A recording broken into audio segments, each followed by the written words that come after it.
custom vanity. And right now it's cutting out the dados.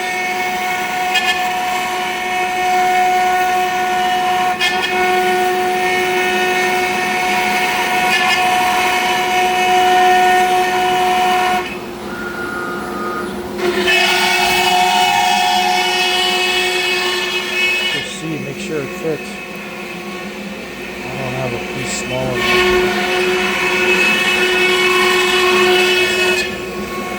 Perfect fit. This will be a center divider. This is a drawer. There's two drawers here, 1, 2. Then from here to the next dado for the next divider will be doors. Two doors. And we're going to get a dado here soon. These are the LR32 holes for the drawers. And this is all done on Vectric. It's not done on any expensive cabinet software. And of course, it's a full sheet. We're cutting out all the parts for the vanity. And this is the benefit of having a CNC. That's a 4x8. Let's load the full sheet and away you go.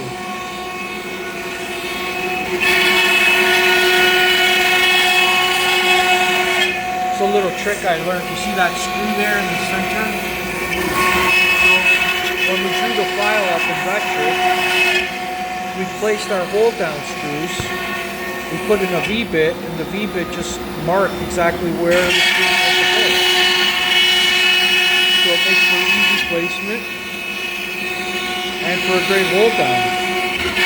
Now these dados here, you'll notice that these dados here are only 7 millimeters wide to accept the backing. And the backing is, if they leave a 1/4 inch, which is 6.4 mils. I haven't decided if we're going to use 6.4, a 1/4 inch, or if we're going to go with a 5 millimeter backing. But now you can see it's moved here, and it's doing the other dado, like this one, to match for the other divider. Now this vanity is going to span 46 and 5/8 in total width. So it's a little tight for the washroom that we're building it in. And we're going to achieve a 12-inch bank of drawers here on this side and on this side. And the designer decided to go with 2 doors here, which are going to be around 9.5 inches wide each.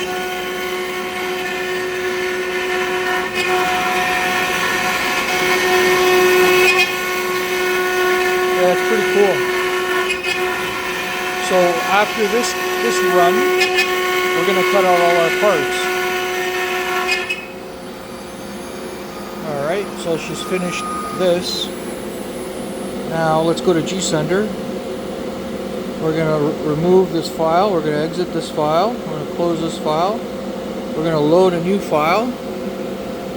Oh, we still have another dado set to do. Let's do that. And let's run that.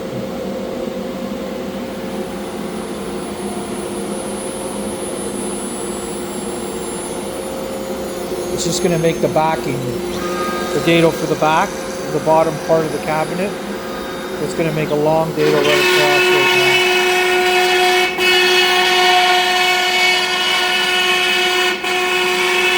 And this dado sits 22 millimeters from the back of the cabinet, so we can put our stretchers or our nailers, spanners. Everybody has a different name for them. And again, it's only a 7 millimeter wide dado, or groove. I guess it's a groove. I just call them all dados just to make it easier on myself.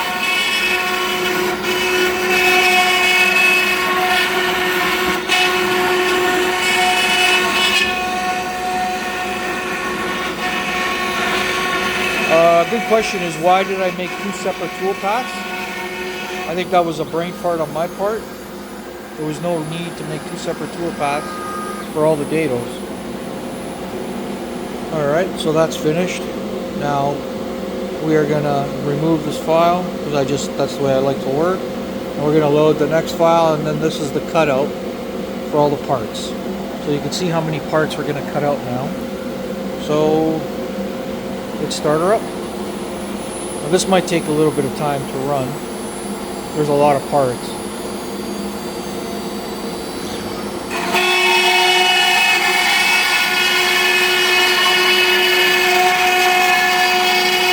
But again, this is the beauty of having a full 4x8.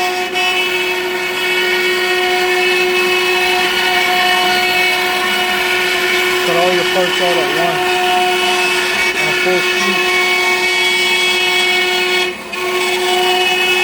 Versus the 4x4, when I had the 4x4 Altmill, you would have to cut the sheets in thirds and cut each part separately. Wasted a lot of time doing that. I apologize for not having a mic.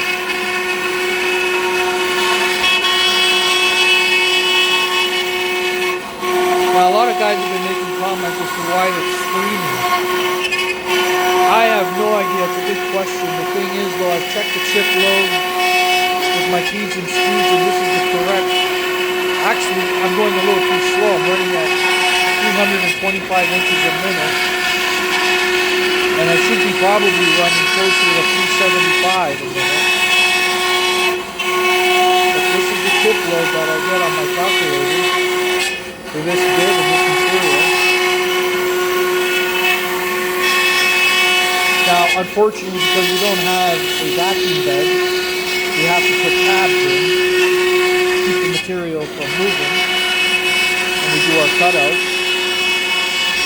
But it's better than having to use double-sided tape. The double-sided tape, unless it's really pressed down, it doesn't do much for you. But the tabs are easy to just remove with the router. It takes me 5 minutes to remove them.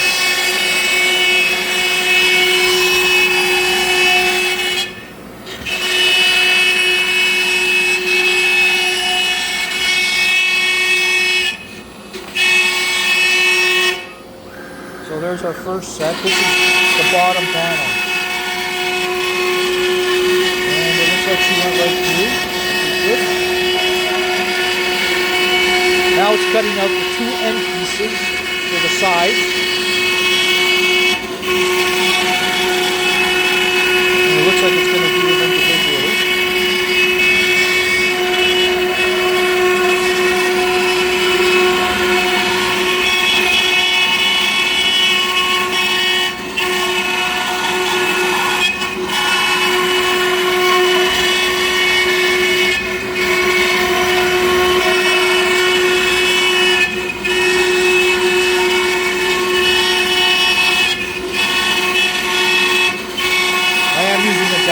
Bit. Don't have a compression bit. A compression bit would have been better for this.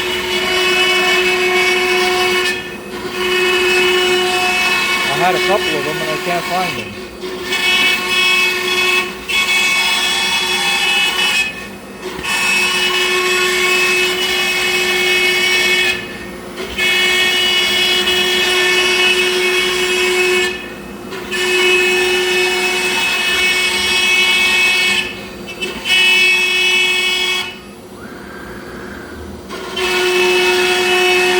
Scary part. Every time I put a screw in, I always feel like I'm going to hit it, and there's lots of room. Oh, wow. For some reason, I always feel like I'm going to hit the screw. I keep forgetting that we programmed it perfectly in order to align the screw so that it doesn't fly. But for some reason, I always get scared.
now is cutting out the nailers, spanners, however you want to refer to them.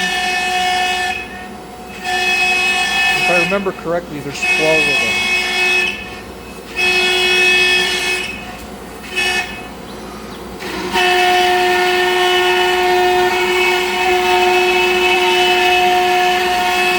So all these screws are all positioned by vector.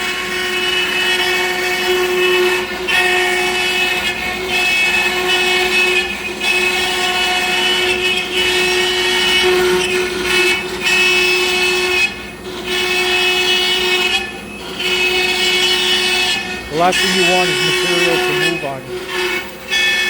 Good things don't happen when material starts to move.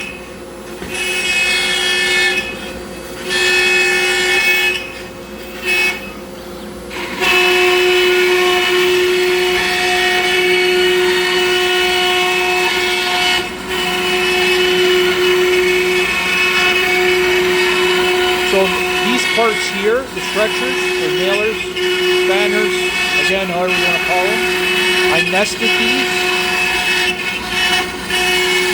to try to save some material and position them in a place where, but we are going to have a little bit of waste on this piece.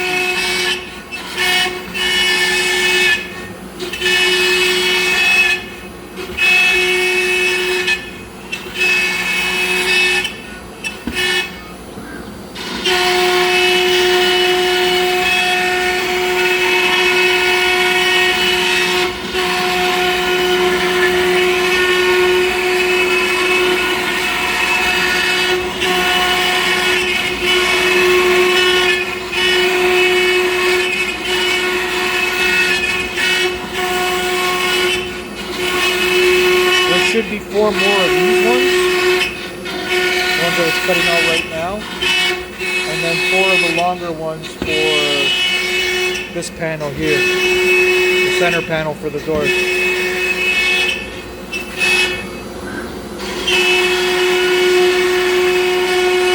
Now maybe I should have added a few more screws, because I hear a bit of popping, like the material is popping up and down off the bed.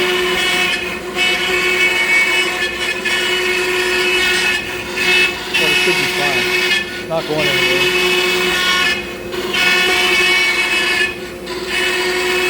The only thing is you want to make sure that it cut all the way down. I don't know if you heard that pop. It feels like it's pressing the material down onto the surface.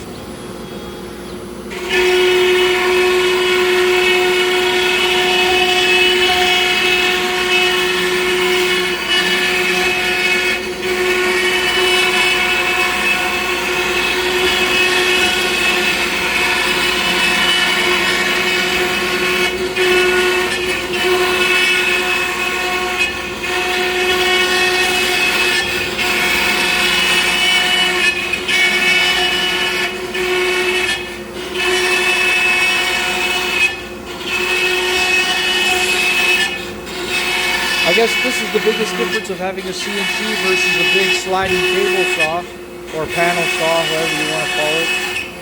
The CNC does everything. It does your LR32, it does your dados, cuts all your parts all in one shot, versus having a sliding table saw where you cut your parts out to size, then you got to put in your dado stack.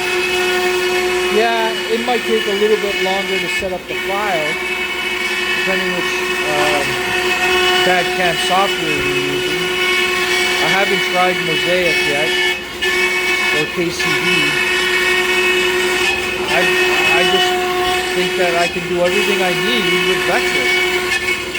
Once you set up all your drawings and your templates are done, you're just flying. Like, it took me probably about 45 minutes to draw this in Vectric, which isn't bad at all. Like, there's a lot of parts here. Now, can you rip down the sheet on a sliding table saw in 45 minutes? Yeah, you probably could do it in 20 minutes. The difference is, though, it doesn't give you your LR32, it doesn't do your grooves and your dados, it doesn't do any of that.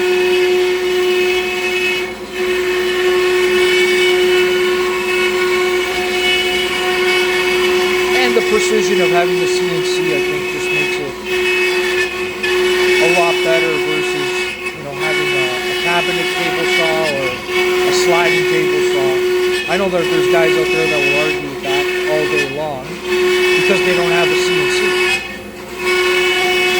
And that's just their workflow. Their workflow, they've become accustomed to working with a cabinet table saw or a slider, and they don't see the need for a CNC. And they're right. They're right. That's how they work. That's their workflow. But the thing for us was, the decision was, do we spend 20 grand on a panel saw, or do we spend, when this is all done and set with all the accessories that it comes with, like the ATC hasn't arrived yet as an example, you know, I'm probably looking at about 15 grand all in, and that's going to be with if I want to put in a hurricane black box for a vacuum bed. So basically it's the same money. Let's just assume it's the same amount of money that you're going to be spending. I would rather have a CNC. As you can see, it takes up a lot less space. Well, the space is probably the same that it would take up if you're looking for a 10-foot sliding saw. But you can do so much more with a CNC than you could ever do with a panel saw or a cabinet saw. Like, nobody can argue that. And that was our general thinking as to why we went the CNC route versus going with a sliding table saw.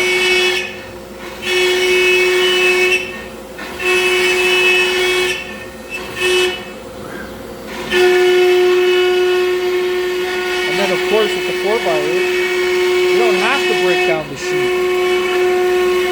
You just load the sheet. I couldn't tell you guys how much of a pain in the butt it was with the 4x4, where you had to cut your sheets in a third. There was so much waste. Because sometimes you'd have to cut the sheet in half, depending on the sizes that you were building. The amount of waste with the 4x4, it just wasn't working for me. So that's the reason why I upgraded to the 4x8 and I sold off our 4x4.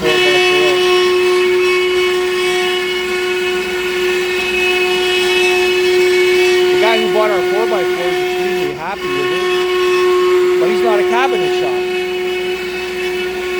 The point that I'm trying to make is that if you want to do production parts, if you want to do high volume parts and you want to do them quickly, you need a 4x8, the bare minimum.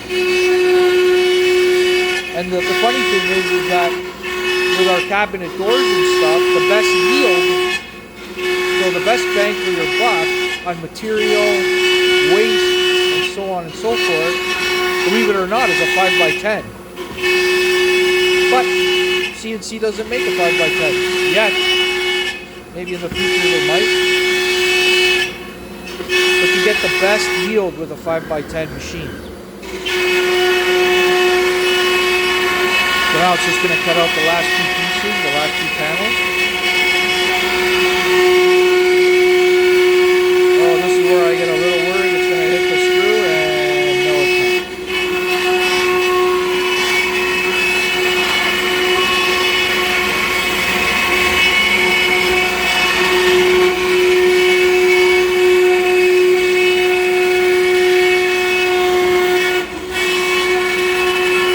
Now this is a rack and pinion machine. It's not a ball screw machine like the 4x4 or the 2x4.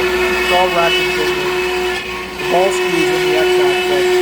The Y is all rack and pinion.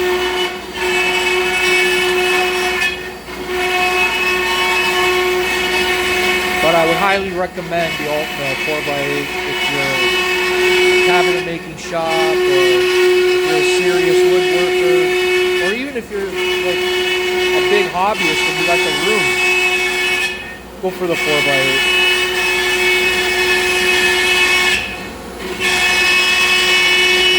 Bigger spindle. It's a 2.2 kilowatt spindle. At the beginning, I thought initially that even the 2.2 kilowatt wasn't going to be enough power for us for doing our cabinet doors. When we're doing a shaper door, the pockets are quite large and quite deep. And the 1.5 kilowatt spindle it didn't have enough power to run like a 2-inch surfacing bit. These are deep pockets.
That's it.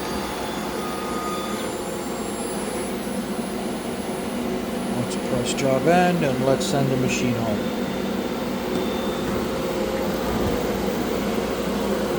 And we got an error because this bracket is not the correct bracket. This is the bracket from the 4x4. I was really hoping CNC Labs would send me the new bracket because our dust boot is making contact, and that's the reason why we got the error there. And now we got another alarm. Don't know why we're getting that alarm. That was weird.